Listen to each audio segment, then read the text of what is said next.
of our creativity catalyst join us tonight, Alicia. And Alicia is in the Ottawa, Gatineau area. So it's beautiful because we really are represented across the nation. So this is going to be, although, you know, we can't meet in person, the benefits of being able to meet virtually allows us to all have the same experience from being around the beautiful Canada.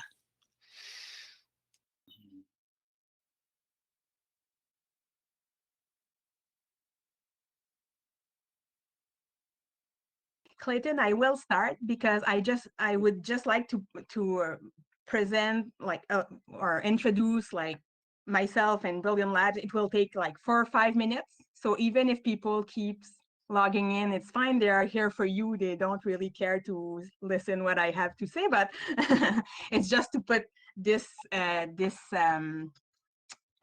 session in context. So welcome everyone. Everyone who is joining us from around Canada.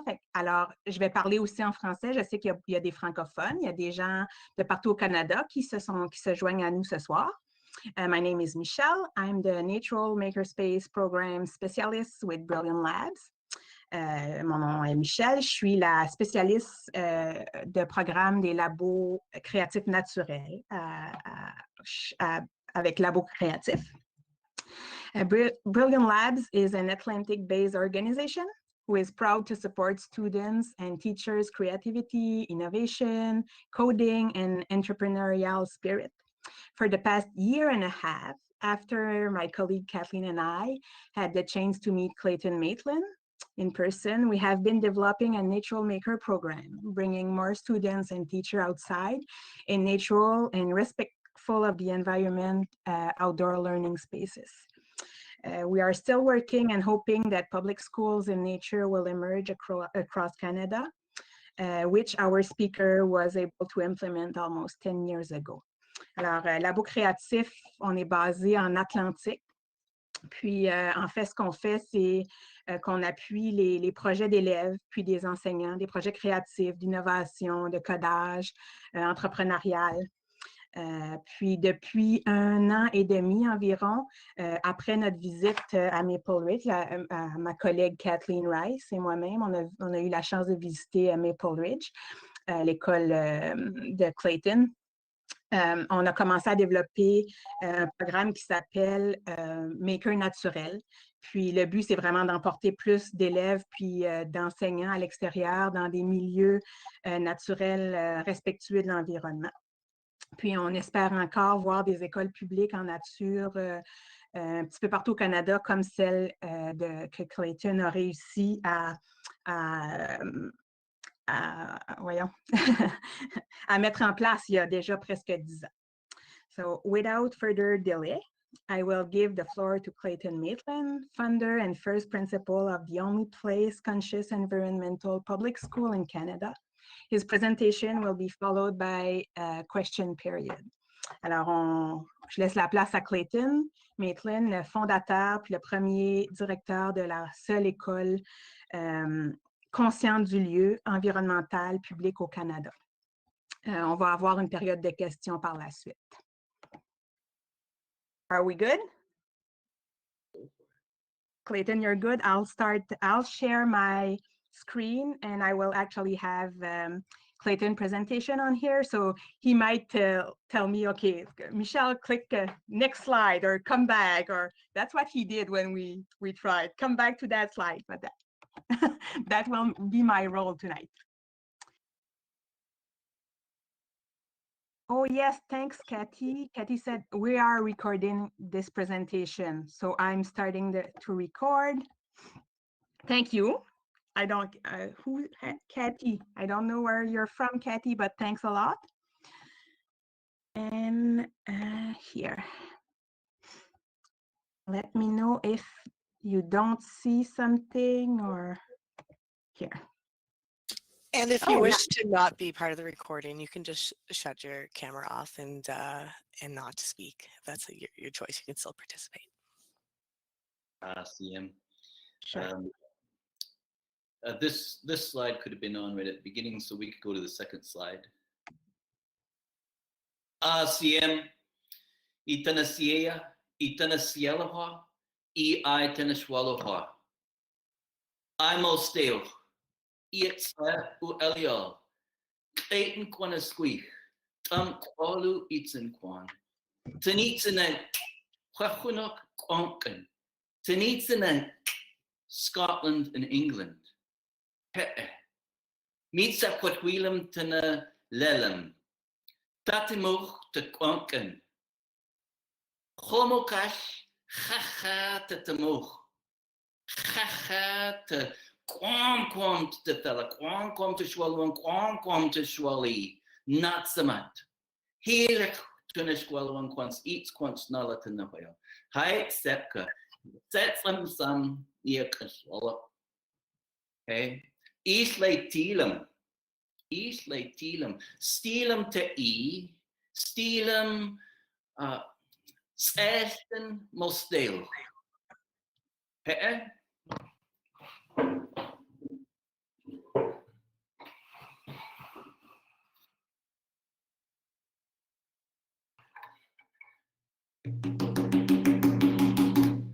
Oh hey, oh hey, oh hey, oh hey, hey, ah hey, hey, oh hey, oh hey, oh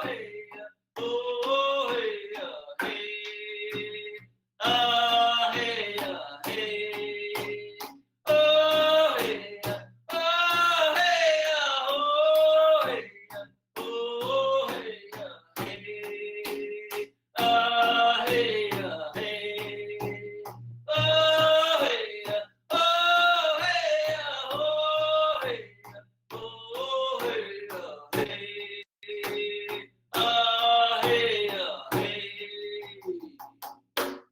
I accept it.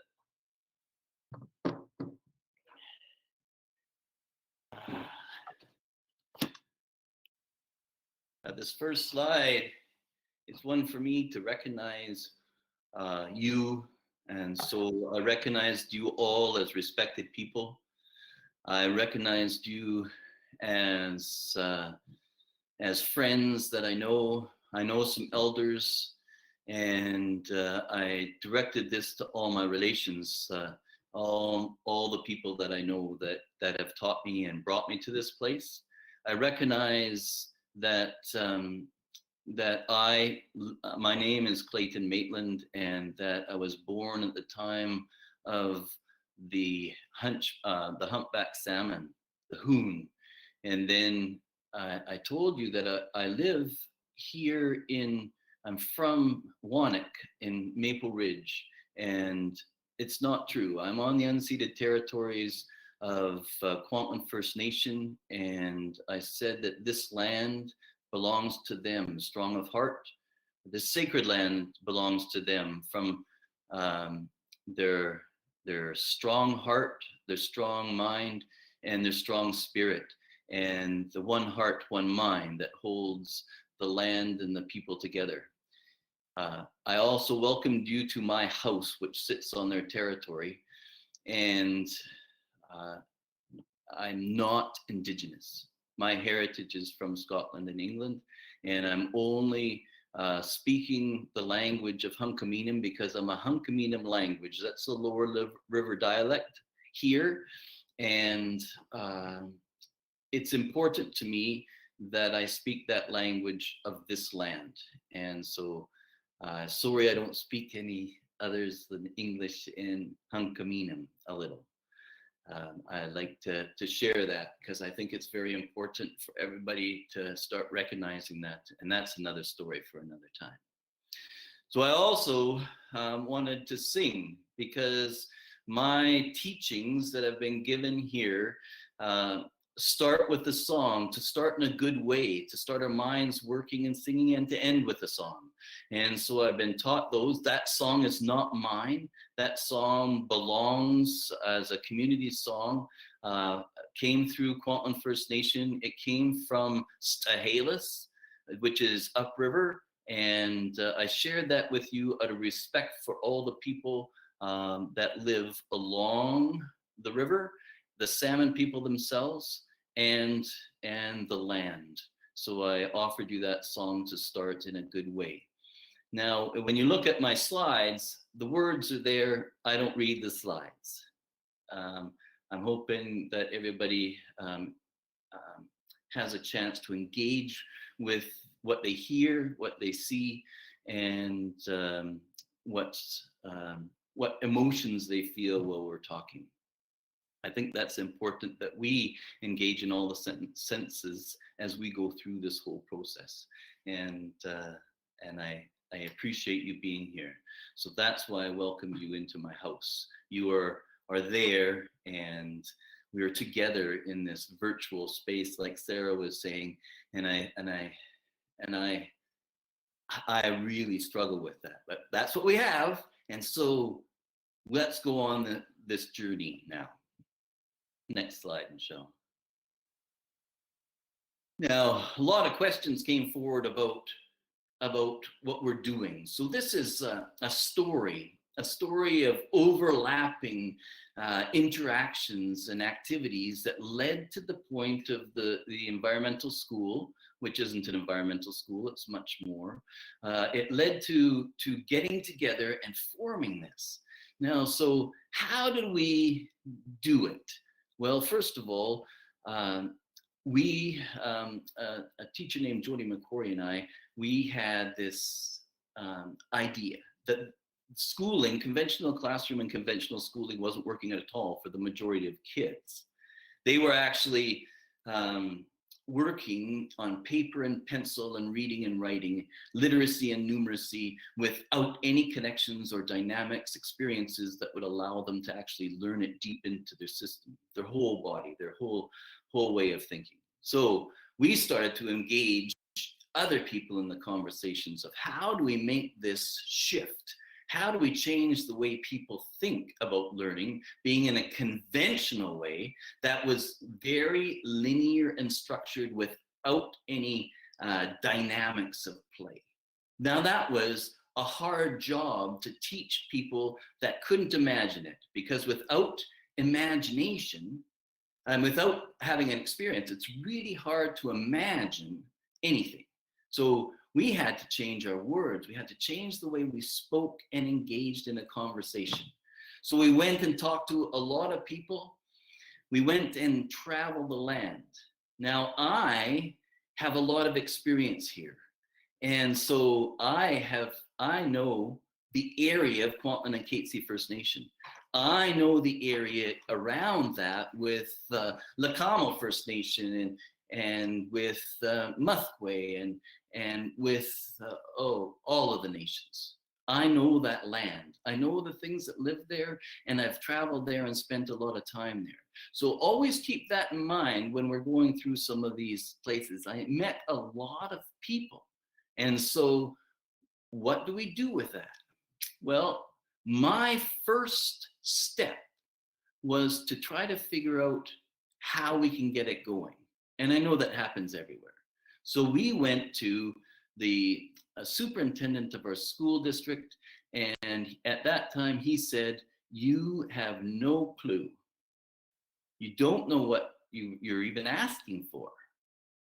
So we went in search of SFU, and at that time, Jody McCory, who I was doing all this dialogue with, she was doing her PhD and working on her dissertation. And so I was able to meet some researchers up there, and one of them, Sean Blenkenstop, and he said to me, he said, "Clayton, how far are you willing to go?" And when somebody says that to me, being the person that I am, I go all the way. And that's the difference between some of these things that happen in other places or programs that develop. It rides on the shirt strings of the person that holds them. So people always ask that question, what happens when you're gone? And if you're going all the way on something, it has to be set in place long enough and in motion long enough to actually make it work. So we went to SFU to see if they would back us, and then we went to Kwantlen and Katzie First Nation. Because if they weren't going to allow us to do an idea of this type of learning, we wouldn't have done it. I wouldn't have moved that way. They were so encouraging and reinforcing that I had the energy to keep visiting them and to keep building up on energy. And what always surprises me about people, that especially Holmuch, the people of this unceded territory, is they're continually gifting energy. And so I still feel the effects of that energy that they've provided with me. So they offered us support right away, and we had support from Simon Fraser University. There was a shift in the superintendent, and the superintendent and she knew me. Now, I mentioned that I've been out in the woods a lot. I know the area really well. I was also trained in outdoor recreation in a lot of the activities. I would also was doing that as a private business before I went into formal teaching in a conventional setting. I also was an odd student teacher. Now, you need to know that odd student teachers are the ones that don't function within the conventional practice. So I'll tell you that my first practicum in a school, I put up a teepee in the courtyard. Why? Because it was the biggest structure that I knew that would hold a whole classroom and their buddies, their little buddy reading buddies. And so then they built shelters outside so they could cook with their little buddies and read with their little buddies and do science experiments with their little buddies. And this was something way outside, so far outside of what people normally do in a teacher practicum, that they didn't hire me in the district. Another district hired me, and that was Maple Ridge in Kwantlen and Catesy territory.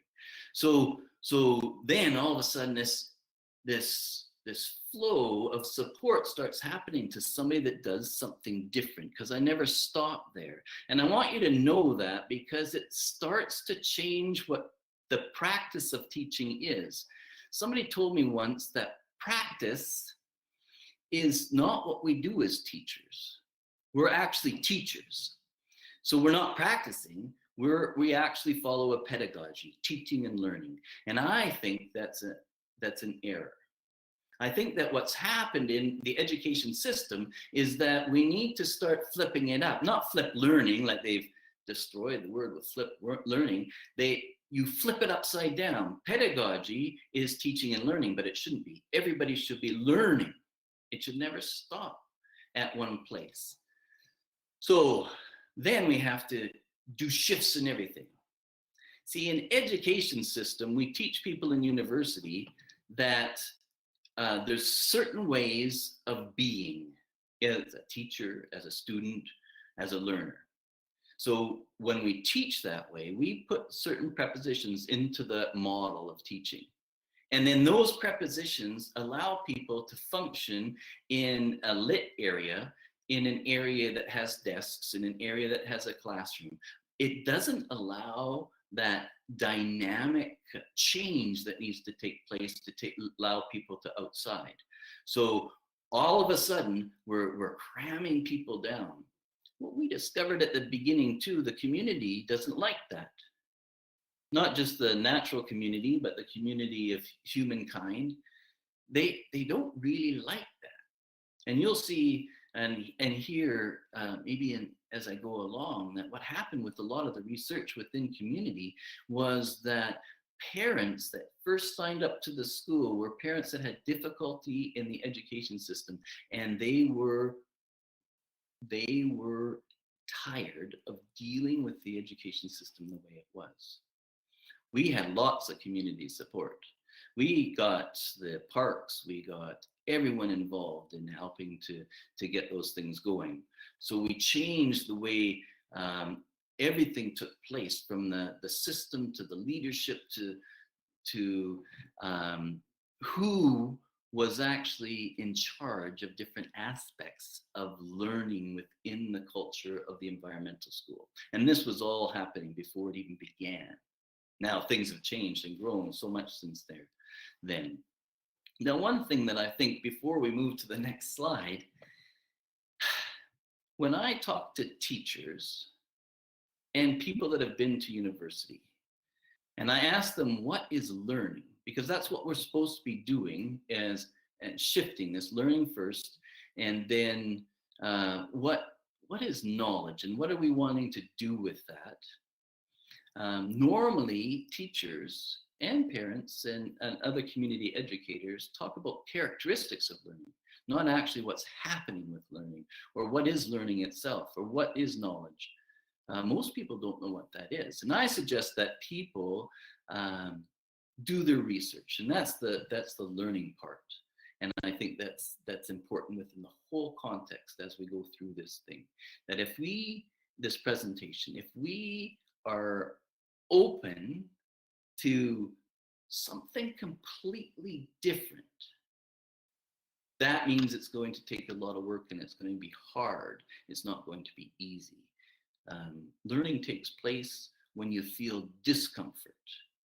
So this whole thing should be uncomfortable in some ways, and it should push a ton of different hard questions that you need to answer.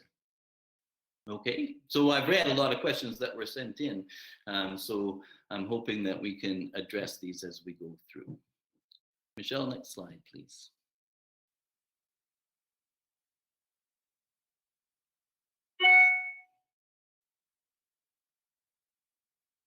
So continuing on, what did we do? How did we start putting place conscious and ecological practice together?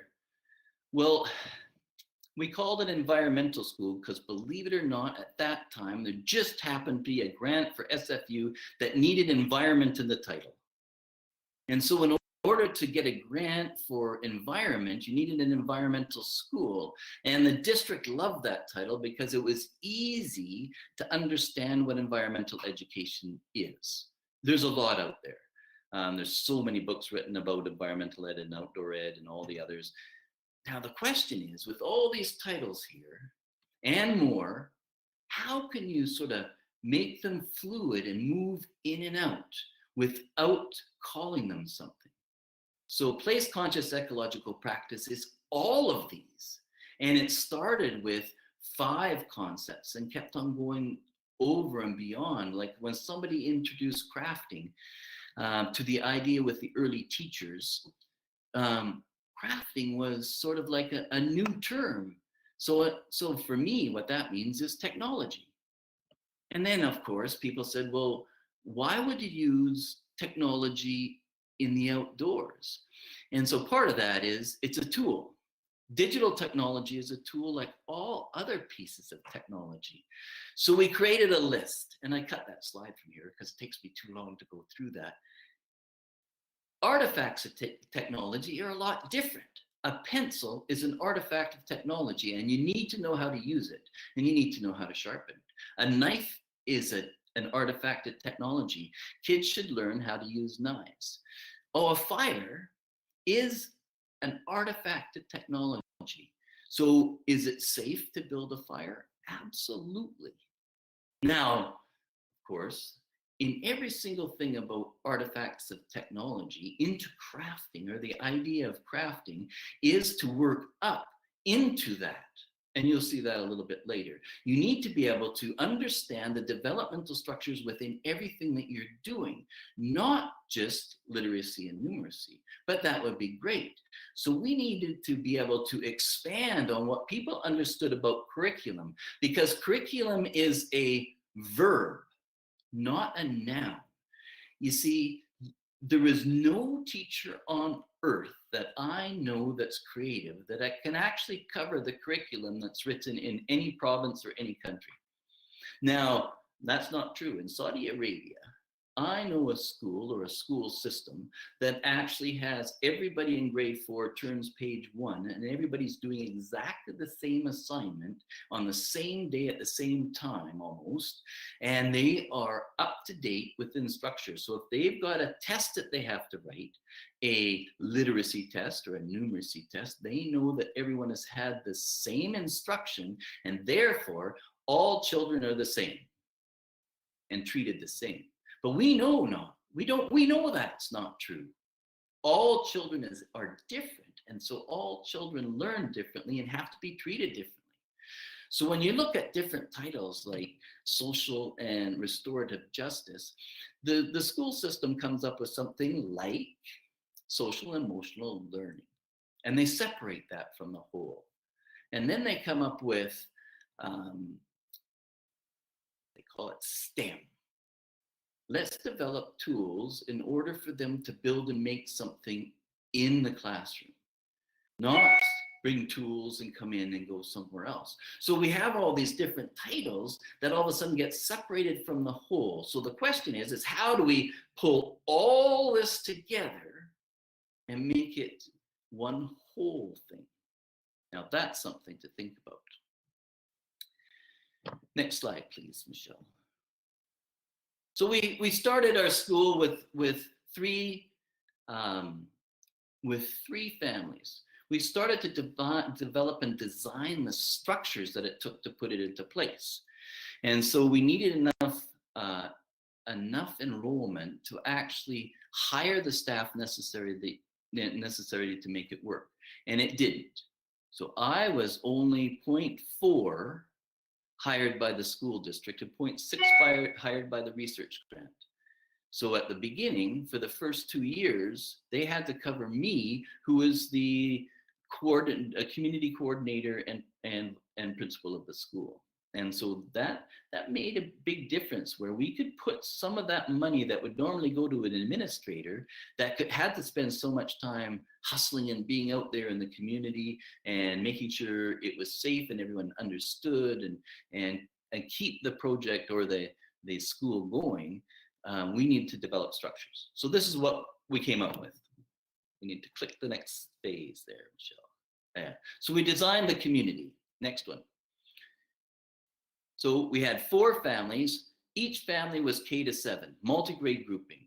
Now, all reports of multi-age grouping is really important. It's so important that the older kids can work with the younger kids that had different needs, like a kindergarten kid that already knows grade 7 math. Now, you've got to let them participate with grade 7s at time to make sure that their math skills are going up. That's the hardest thing for most teachers to understand, that kids learn differently. And then if a kindergarten child comes in already reading, why do they have to learn the alphabet? They should be up already reading with other kids. If they're writing already, then they should already be writing with other kids. If a child in grade 6 or grade 7 or grade 8 or grade 9, they have difficulty with writing, they could be leaders of grade 3 kids or grade 2 kids and give themselves the energy and excitement to keep going with their own learning at a slower pace. So this is so important to me, that K to 7. We got 4 teachers, 4 SEAs, which are the assistants. We got Aboriginal support worker time. We got support teacher time. And then we got prep teacher time to allow the teachers to work within those space. Now, this is because of the funding, provincial funding. But we just didn't have them. We had parents come in all the time, community educators, elders and seniors, SFU educators would come in, and then international educators. When people came from afar, we have an expectation in the school. They had to come in and spend at least 1 full day with us and 1 full day reciprocating something back to us. And so that was a perfect opportunity. Oops, stop there. So perfect, we're back, almost. Okay.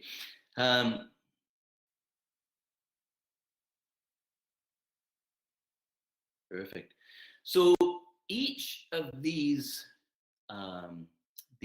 families engaged in a lot of different things, projects, themes, and activities within the structures of where they were. And then we had to give them enough time and space and breath to actually come and go and move in and out of what they were doing.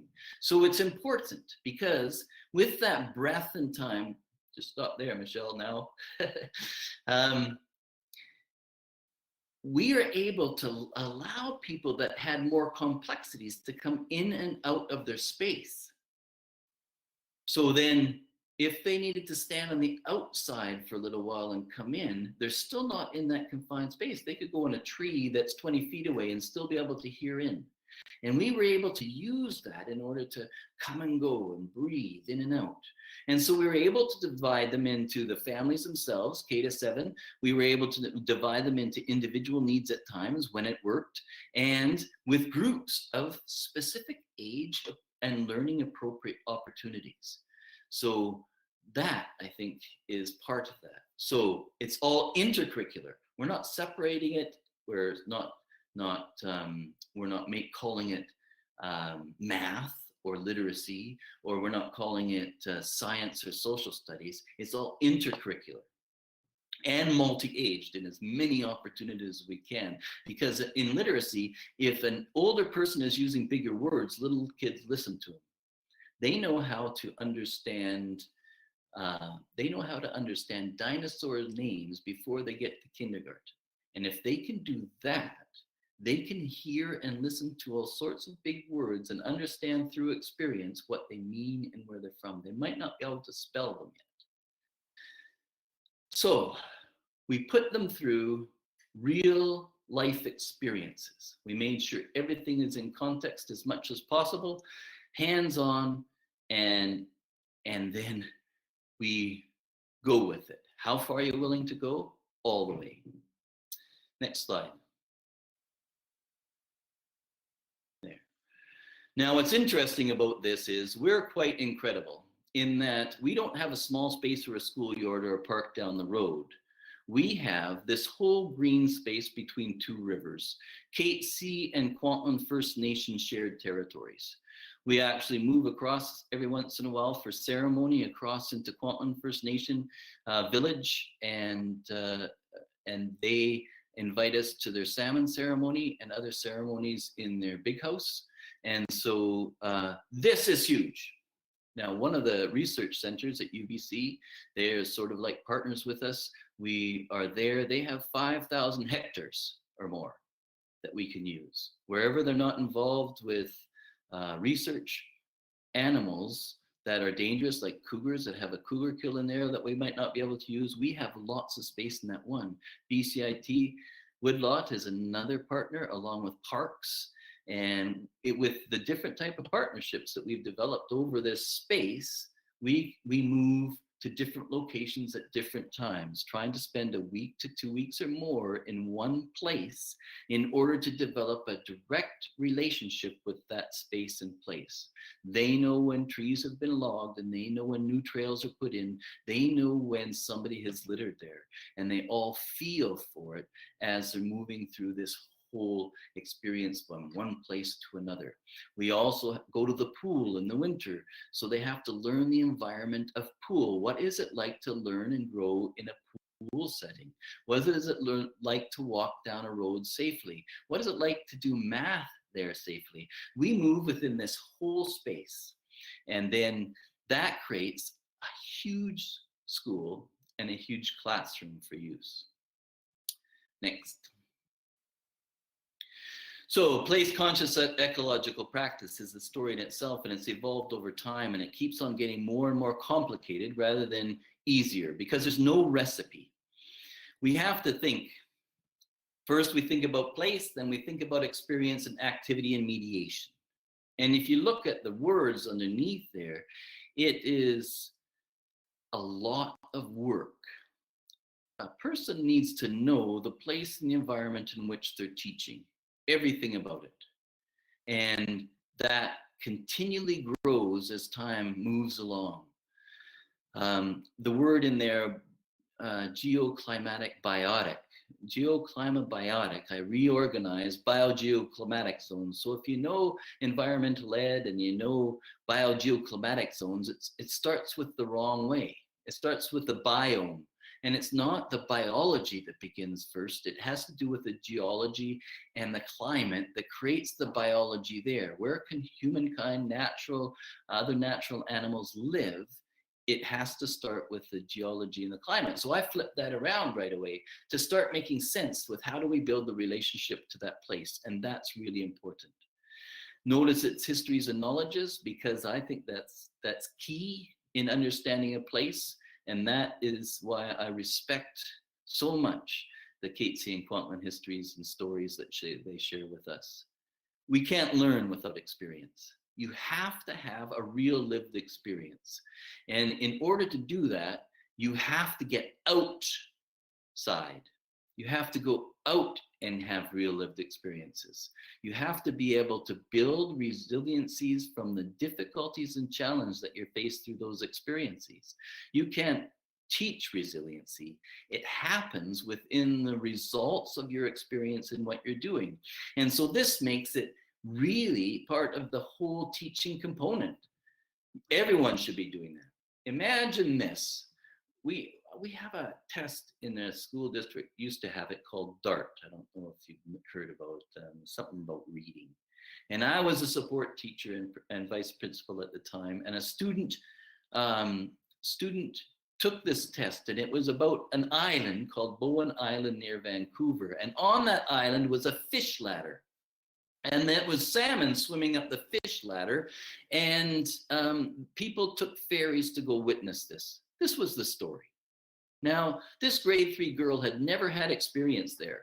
Now, this is only one story. This grade 3 girl had no experience of a ferry, of a salmon, or of a fish ladder. So she's reading all this and she's giggling away. And this is an important story, and that's why I'm telling you. She was giggling because she drew this great big picture, and then she labeled it all, and the teacher wanted to fail her. Now, because she drew a fairy with little wings on the back. She drew a fairy and her dad climbing up this ladder, and she was giggling because she put the fish in the gutter where the leaves were. Now, she knew this story backwards and forwards based on her experience. Now, without those experiences, how can you read? How can you understand what's going on with reading? And language, oral language, and experience is the first thing that should come before the actual writing component and reading component. If you combine the two together, then it's beautiful in what happens. The last is activity and mediation, and this is where the teacher comes in. And the teacher is so important because teachers have to plan everything. You have to know where you're going, what you're doing, what's happening there within the natural world, and then you have to plan it. And then you have to be emergent. And there's lots of people that go, emergent learning is the way to go. Well, the only way to use emergent learning is to know what's going on within the structure, because then you get to know the questions that are being asked by the children and able to move forward with them. When the researchers used to come into there, they would say, look, the teachers just missed that question, and the teacher just missed that question. And I said, well, come in for a week. And you manage the kids and make sure it's safe and have them all in proper clothing so they're warm enough in order to learn and they've been fed. Then we'll make sure that they have the answer the questions. But as the teachers got more and more comfortable with being out there planning and understanding the outdoors themselves, even though they've already been a bit trained, then they are able to take that emergent learning and those questions and run with it, because then they know how to organize them for future learning. You see, humankind is so great with learning, we can understand the past, present, and future. So if yesterday I asked a question, tomorrow I'll still remember it, in most cases. Right? I'm getting it. So what's important about this activity and mediation part, if you studied Vygotskian theory, then you'll understand that every time every child moves forward, something has to be pushed harder to make it more challenging. You're reinforcing, or you're making it more challenging for learning, like reinforcement or more learning, and that's important. So how does a teacher do that, right? And I always include Indigenous studies in here and indigeneity. How do we bring indigeneity into the learning that we're doing on Catesy and Kwantlen First Nation territory? And you'll learn more about that as we go through. And I think that's a teacher's job. How do we recognize these things? So place, experience, and activity and mediation. Good, Michelle? Next slide. So I thought I'd share with you three stories. I don't have much time if you guys want to ask some questions. So what happens if you've watched the show, right? The documentary Found in the Forest. You'll know that we did meals, hot lunches. Now the kids had to, in the end, after a while, they had to plan the menus, purchase the food, cook the food, prepare everything, cook the food, do all the cleanup, serve the food to the elders that came to visit. They had to, and so they're all doing the complete hot lunch. Why would you buy a hot lunch? See, I could never understand that. Why would you buy a hot lunch when kids could make it, right? It just seems so backwards. Anyways, this is Pancake Story. So here we are. The kids want to have a pancake breakfast and invite their family. So what do you need for pancakes? Well, we don't have a farm and we don't have flour and we don't have a farm and it's hard to get milk. It has to be pasteurized. So the only thing that needed to understand the depth of learning was syrup. Now, we don't have sugar maples. We have broadleaf maples and others. So Malcolm Knapp Research Forest at UBC offered us this little grove to harvest from the forest all the sap that we needed. It eventually was 200 liters. 200 liters of sap made just enough to have a little container of syrup for each child and the visitors that we had for our pancake breakfast. Now that's an important lesson for them because they went out every day or every other day to collect the sap. When we went there the first day, we opened with ceremony and song, and the kids had made gifts for the grove so that we asked permission that we could actually, from the trees, to use them. And we sat there quietly to see if it looked okay for us to examine and maybe feel something. Now then, of course, after all that work and after having pancakes with their own syrup on it, they went and they did a closing ceremony with song. And that allowed them to get the big picture. What is it like to go through a whole process of learning from beginning to end? Now imagine the experience. Imagine the experience from K through 7 at this time and the curriculum.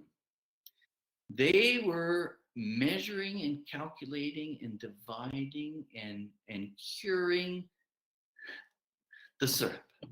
Now they were engaged in an Aboriginal education or Indigenous education that was in depth beyond grade 12, kindergarten through grade 7. Now they were in depth studying some of the interactions that were going on with the forest, with their wear and tear in this high use area. And they were trying to, that's a lot of curriculum. Now, I don't know of any teacher college that takes their learners of learning teachers into that depth that these kids are going through. Can they teach people these steps, these students? Absolutely. Absolutely. From K through 7, they could teach and share their knowledge about syrup and about all they wrote about and did math about. Next story. Now, I'm going to tell you that we started fort building. Now, we called it fort building until one of the researchers came up to us and reminded us that forts are a colonial term. So immediately, like one of the first slides, we talk about metaphors and words and presuppositions. I had no problem with that word fort, but once you remind me, it kept on hitting me in the head. It became shelter building because that's really what they were doing. But the first time we built forts, they all had forts. They learned how to use all the tools, tie all the lashing, all the artifacts of technology around us. We had different community members offering places to take down and fall the trees. We had UBC Research Forest helping us fall some trees that they could use for their shelters. We were clearing this little space that was a little bit rough and needed a little bit air for one of these parks. And they were amazing. Then they went into government. They went into government. They went into enforcement and law. They went into stores. They developed a community that was actually representative of our communities here with a bullying dictator. Now, the funny thing about a bullying dictator is eventually the community rises up and wants elections. They want to start protecting areas and they want to start engaging in a more peaceful environment without so much army running around with pretend guns and stuff. So eventually they did dramas and interacted and they engaged in all different forms of government in order to learn what different governments were like before they did their election. Now, that's shelter building. Shelter building isn't just about going to a forest and building a shelter. Fort building is what a lot of authors call it. Shelter buildings is about all the other stuff that goes along to it, about rebuilding community, relooking at the natural world. How are we treating it? Is this a high use area or a low use area? You know, we need to decide on when we go into a space, how much are we going to protect?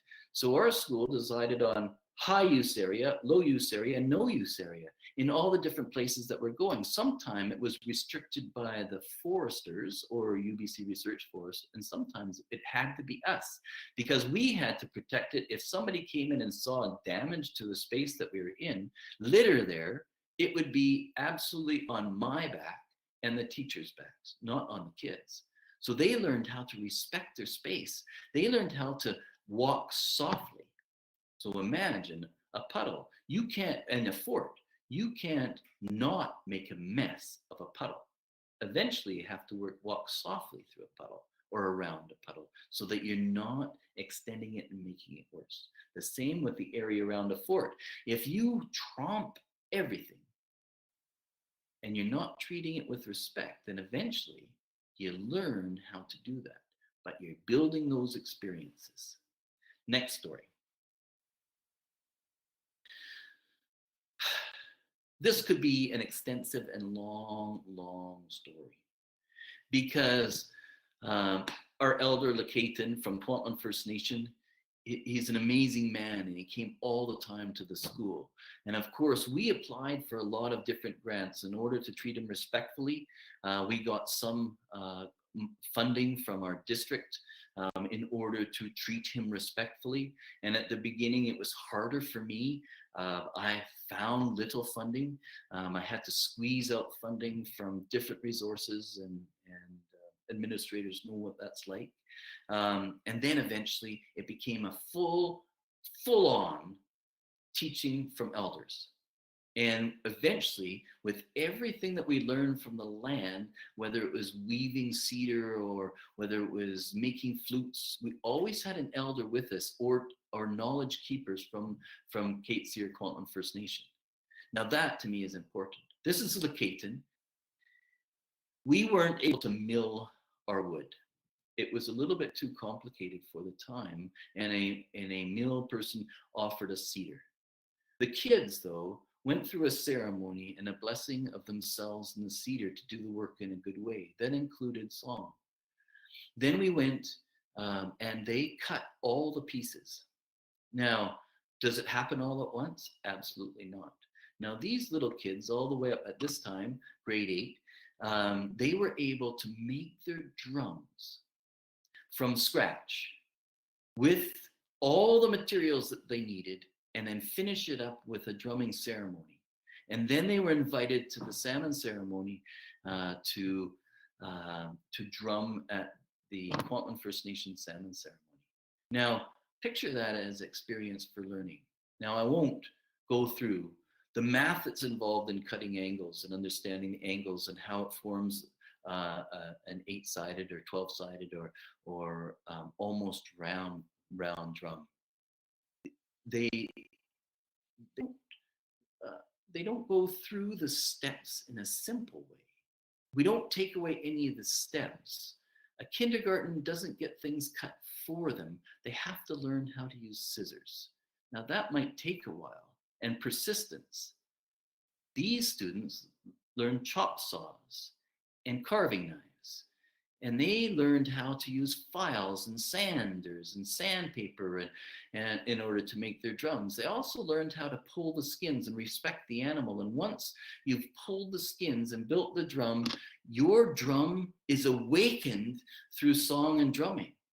And if you know the understanding and you become a drum carrier, then the kids learn to respect that drum.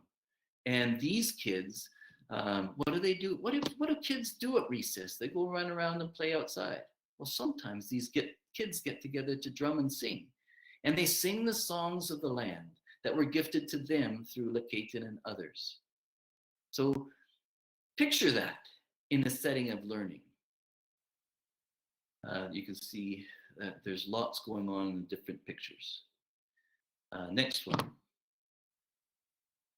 Now this is important because this is not just one story. It's multitudes of stories that sort of overlap and link with each other, that change the dynamic of the community with everything you do. Does a teacher know how to do this? Absolutely not.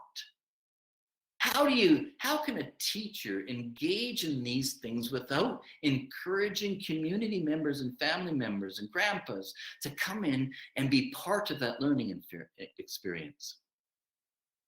Can these things be done safely with carving knives? Absolutely not, unless they're taken up in a gradual way, unless they're taken up into respecting the materials that they're working with. It's like a fire story that's not on here, where kids learn respect of a fire, how to light it with a match, how to light it with a flint, and then how to light it with a stick and bow. How come fire is so dangerous? They learn it step by step in order to get there, to understand the bigger picture. When they write a story, some kids write violent stories. When they write a story about what's going on in their lives, they sometimes make fire something violent rather than something to respect. And I think kids start to learn differently.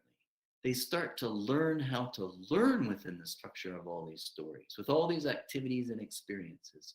They start to learn how to learn. And I think that's what place-conscious ecological practice is all about. I think we take these things and we move further. We move further than how far you're willing to go. You have to go all the way. You have to take all the steps, and you have to make it work for you. It just doesn't happen. Now, last slide. Because this is about place-conscious ecological practice, right? This is about encouraging all those things to come together. And this isn't easy. So teachers have to know actually more. So they have to keep learning to engage in these things. And it's not a recipe, and it's not Pinterest. It's actually this deeper going out into the woods yourself as a teacher and learning and growing and doing, and then participating with the histories and knowledges that exist there, so that you know there's something more to that 1,000-year-old cedar stump and the story that it tells. There's something more to the mistletoe that's up in the hemlock. And with that mistletoe and the hemlock, you better be aware of wind. You better be aware of the weather. You better be aware of the risks of the place that you're going. Right? I mentioned cougar before. And the reason I mentioned that is because we had to leave a park, a forest, because a cougar decided it didn't want to go. Cougars pass through countrysides all the time. This one didn't want to go. And so we had to leave. It wasn't like calling the conservation officer, although the forest did, UBC Research Forest did call in the conservation officer. But it hung around for 5 days before we could go back to that forest. So that's an important, we have to work together as community. We have to know what's going on, and we have to respond to the risks that are there. And my risks here in Maple Ridge with a 2-degree temperature with light rain is probably colder for hypothermic measures, because it's harder to try to keep your bones warm than it is maybe at a 5 below in New Brunswick. And so your risks will be different than my risks. And I have to treat those so much differently. My understanding of these things in place, in experience, and through activity and mediation are going to be different here because of the place and the histories and knowledges here.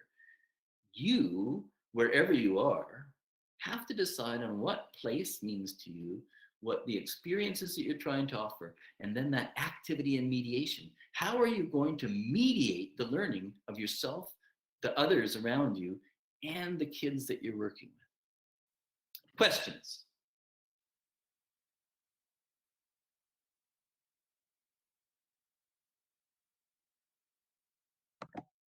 Wait for me a minute. No. Clayton, we received with registration at least like 80 questions. I've sent them to Clayton. So the goal was that Clayton was trying to answer most of the questions through the presentation. And before we go on, you can still ask questions. You agreed to stay a little bit longer, Clayton, you said. Yeah. Although Clayton agreed to, or he suggests actually to have another meeting. So February 9th, I will send you a link. It could be a meeting just for questions. So a more interactive, like this one, Clayton present his story. We learned, we could take the time to what's to reflect about his presentation, and then February 9th we could connect again and then ask all our questions. What do you think? Well, I don't mind.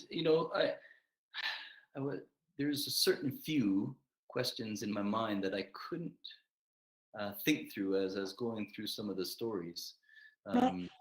There was a few questions about insurance and things like that. Like, how do you, because that's often what happens to teachers. Like they've been told like, oh, our insurance doesn't cover that. So how do you work with insurance? Well, I'm sure that people go on field trips. This isn't a field trip. I mean, this isn't a field trip. This is full-time schooling. This is full-time learning. A field trip needs a permissions form. And on that permission form in the province of British Columbia, you need to list every single risk and every single possible thing, slipping on a route, it could be icy that day, whether it is or not. I mean, you have to write every single thing done, and that restricts people from going. The insurance of a school district, as far as I know, doesn't cover kids. It only covers the teachers. And as long as the teachers know the risks that are involved, then maybe they have to start signing a waiver saying that they understand the risks of what they're taking the kids into too. They've done their research. They're not just going outside. So what we do, we have a huge 4-page risk thing that the kids and the parents have to sign and initial. It goes through every single activity that there might be in. Plus, the possibility of walking through water and puddles and exploring the creekside edges. Those are all in there. There also talk about canoeing and listening to people.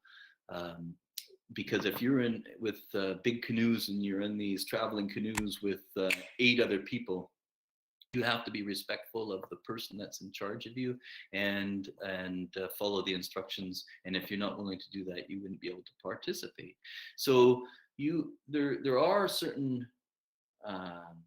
liabilities that are covered through this.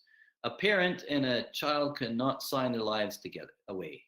And as a matter of fact, under the age of 16 in I think it's 16 in BC, somebody could correct me, you can't sign your child to a field trip. So I can't sign. When my daughter was 16, I couldn't sign a field trip for her. They asked you to. She had to sign it too, right? She had to know what she was getting into. And so for kindergarten, they're not quite there yet to really understand all the risks are involved. So they need to be reviewed that and talked to very clearly by their parents and what that means. And the parents start that process right early on the first year. And that permissions form is done every year before they start. If they're not willing to sign the form and not willing to participate with that, then they can't come. Now, there are a few children that haven't been allowed to participate in the school. They haven't been allowed to register. And that it's hard on me when we have to make that decision for some children.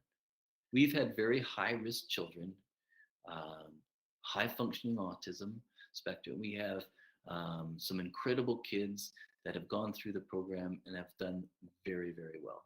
We've had kids that have come through the program or the environmental school without any circumstances whatsoever.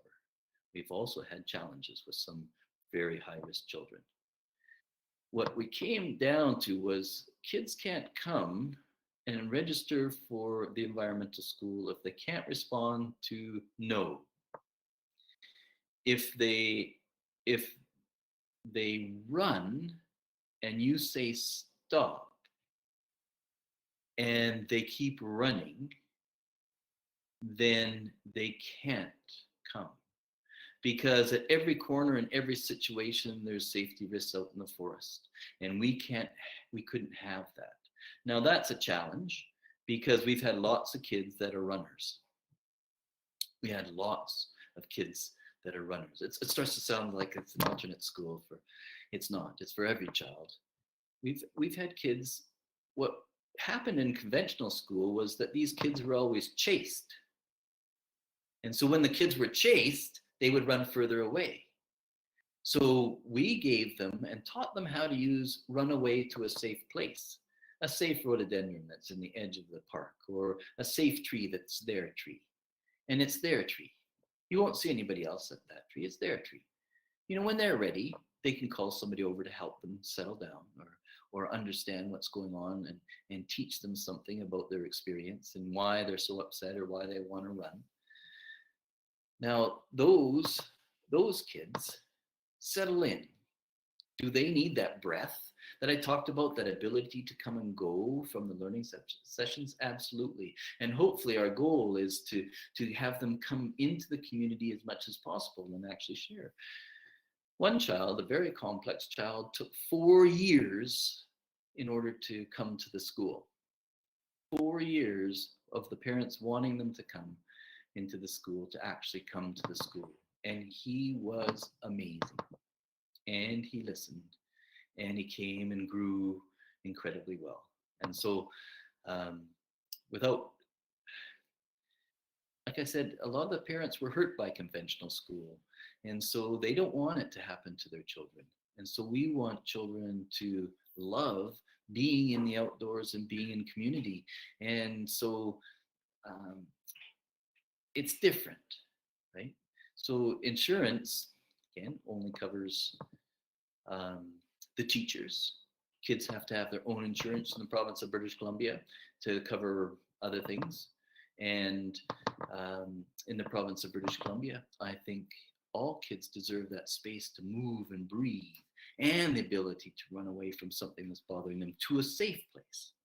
And you can have safe places I mean, they try in schools, but you're still enclosed. So that's just a thinking. Another question.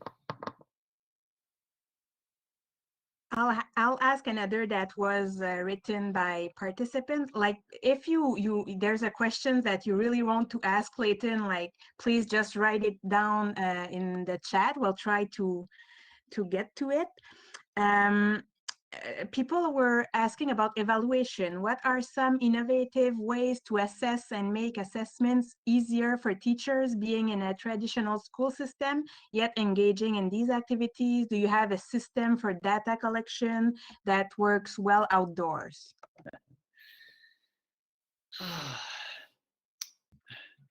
Conventional practices in assessment, I think to me is wrong.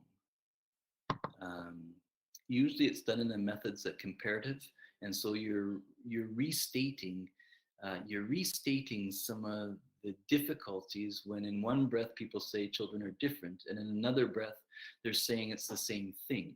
Like it's a standardized approach to assessment, whether they're meeting expectations or exceeding expectations. A child should never exceed expectations because they're continually learning. And a child may not meet expectations in the grade they're in because something's not clicking for them at that time. So maybe later they'll meet those expectations of those standardization. I knew a boy in grade 6 at the time that could read nothing. He could tell an oral story like the Dickens, and if he did all of his put all of his ducks in a row, he could actually probably do really well at university as an oral storyteller within the knowledges that he's got, within the knowledge that he's carrying. And then once he left the conventional school and came into a place where he could tell oral stories, we were able to measure how much he really learned in a given experience. Now, measuring is the retelling of the story in the experience. And we know what that's like. And so what we decided to do long before interviews and long before, there was a lot written by an author named Carr from New Zealand. And she was doing early childhood education, and she was doing learning stories and partly guiding through emergent learning and how do you gather these learning stories. So we translated them, the learning stories, into all the grades. So what are they learning in a given experience? And we recorded that. And so we recorded that for the parents. The parents recorded what they get out of learning. They see their children, the grandparents, an aunt and uncle, a community member. They could all write stories about what they see this child learning. Now, a good example, and the children wrote their stories or drew pictures. So then we could save those, right? Now that we use digital technology, we can save all that, and parents can go into it at any given moment and know what their children are doing. They can see through pictures and through written and through different activities, they can see what their children are doing. There should be no reporting because it's already there.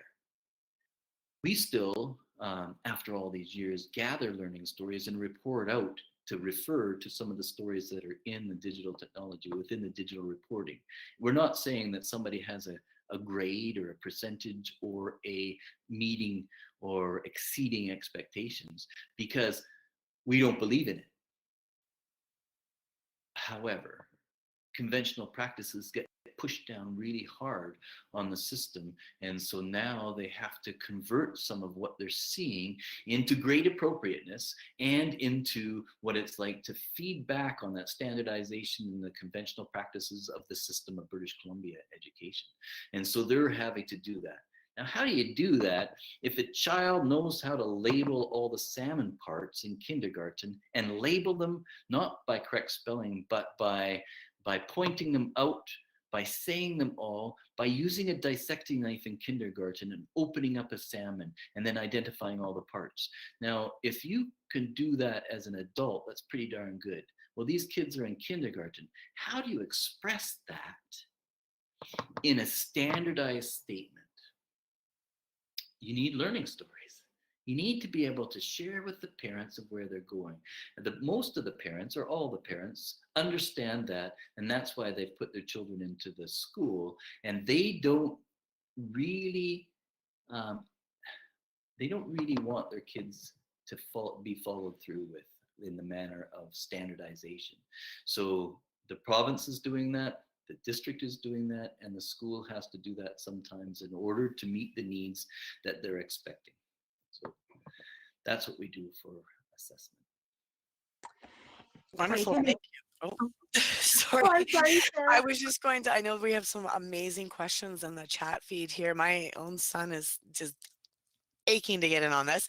I'm going to address Vanessa. Vanessa asked, can you confirm that these kids adapt are ready for conventional school in grade 9 to 12? I truly believe they would be skilled, and have the tools to succeed, but I would like to hear you explain your perspective, Clayton. Well, you know what? When children leave a conventional school, you should ask the question, are they ready for high school or middle school or high school?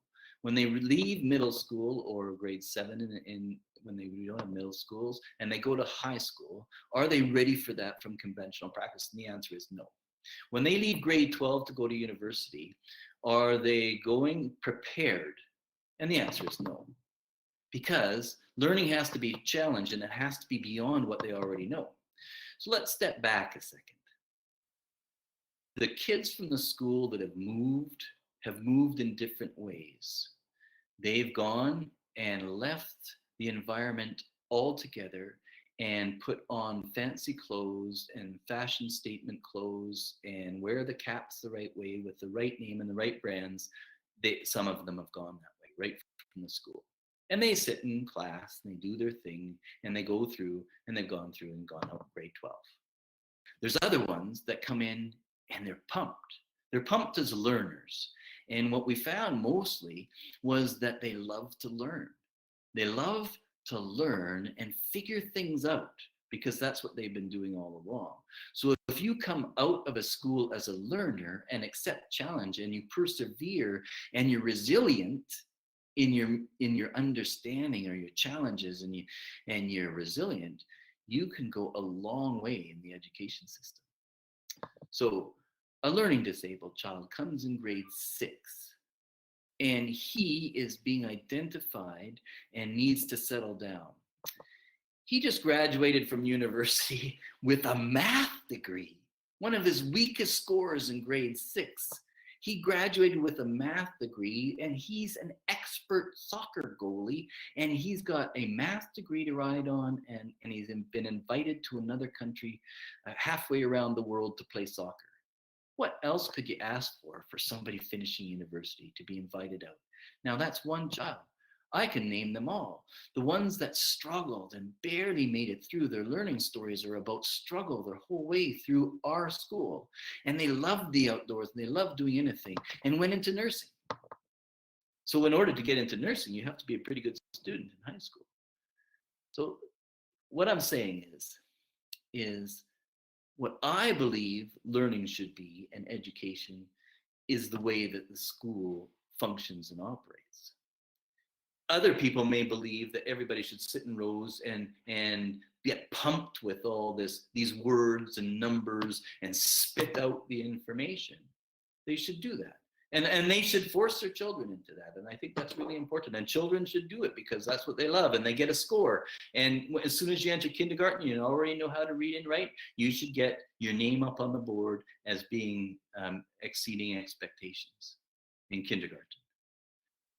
Those kids that come in with a little bit more difficulty or a little bit less help at home at the beginning because the parents aren't sure how to help their child through this learning process or whatever it might be, they get punished right away because their name isn't up there as exceeding like their friend. So what we do usually in behavior management is a behaviorist model, and we do that in education too. We punish the ones that take time and we give the ones that are doing well success all the way through. So in a learning environment that's K to 12, I would love it K to 12. I tried to get up to K to 12.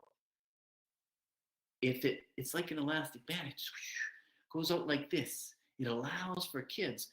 What happens if you're a grade 2 student that's doing first year university math? Oh, we should start university. Learning should be based on the kids and their needs, not on the structured independent thing. So when we do assessment, we better do it well, or else we're punishing. Sorry, I'm getting carried away. Did I answer the question well, Sarah? I think you did, and you touched upon some really interesting points. My son Lennon he's 8, and he's doing math at a much higher level. But his reading, although he's bilingual, he does French and English. So we've struggled. So he's very much visual and hands-on. And he loves to do Lego. He loves to do engineering. And he loves math, but he does not have the time to read, especially something that somebody else has written.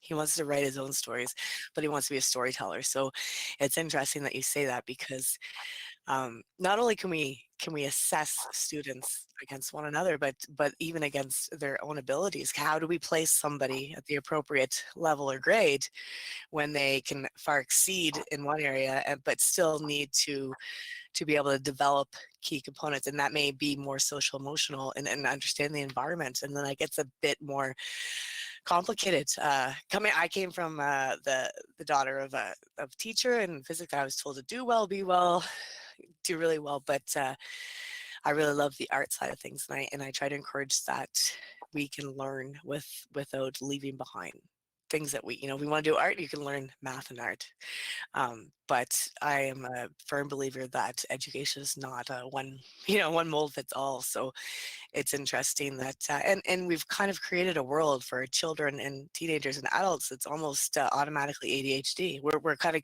cued to become able to do multitasking, and I'm not sure how much of that rubs off at a young age, but to be able to multi-focus but not fully immerse ourselves. I wonder how much that kids are always watching and listening.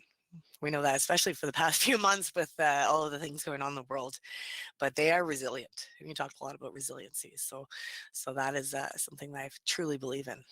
Mhm. Yeah, it's interesting.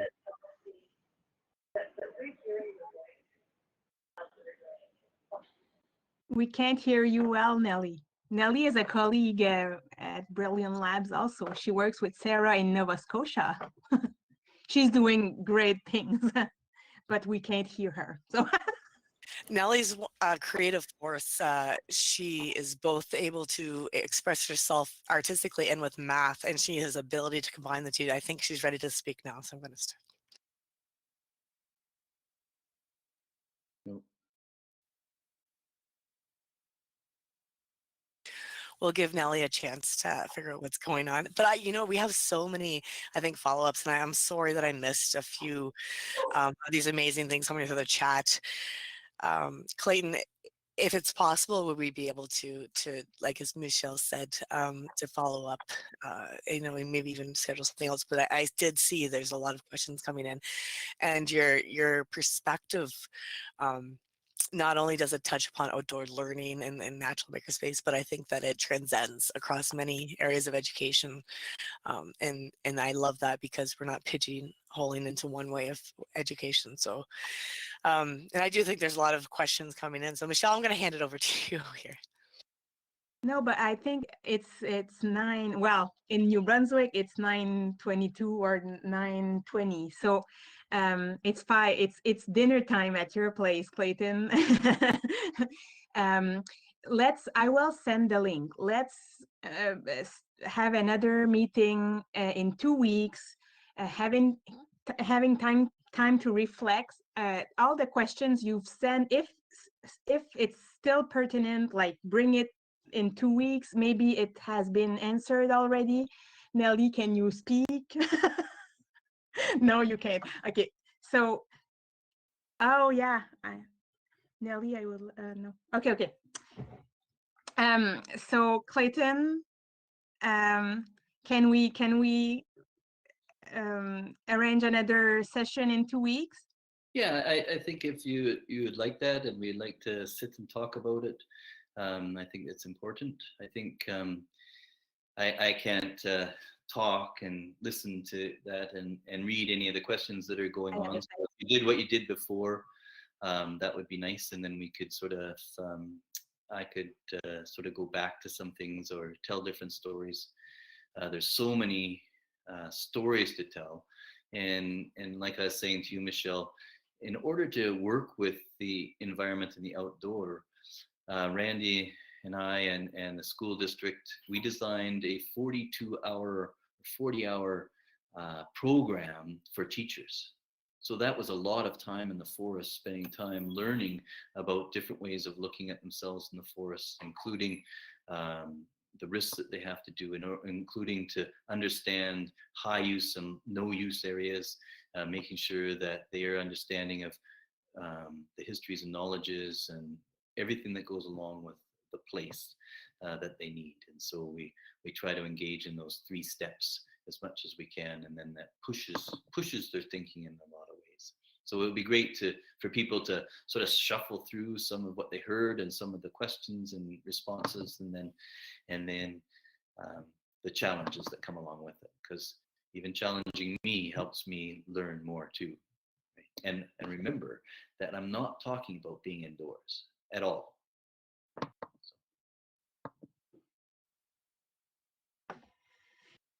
Well, thank you so much, Clayton.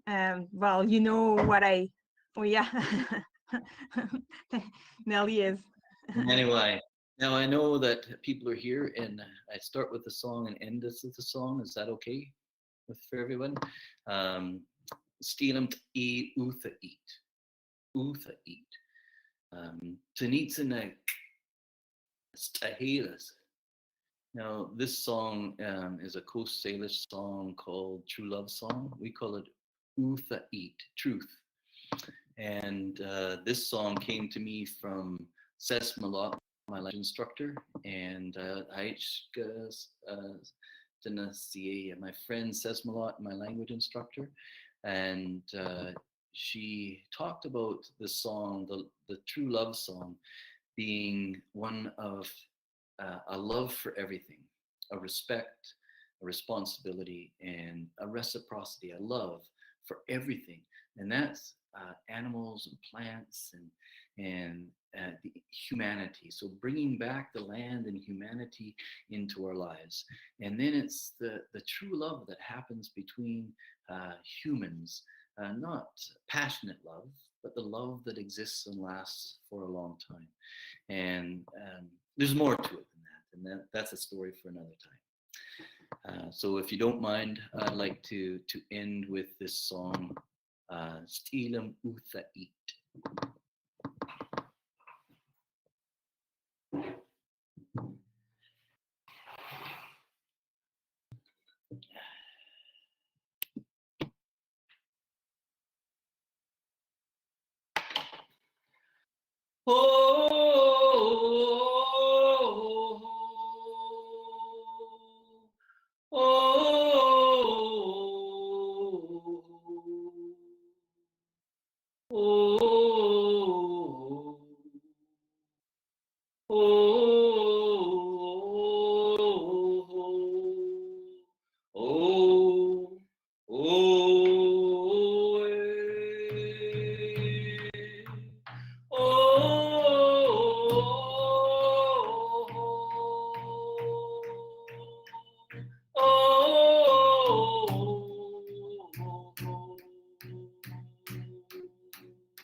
Rebecca, thank you for joining us here today.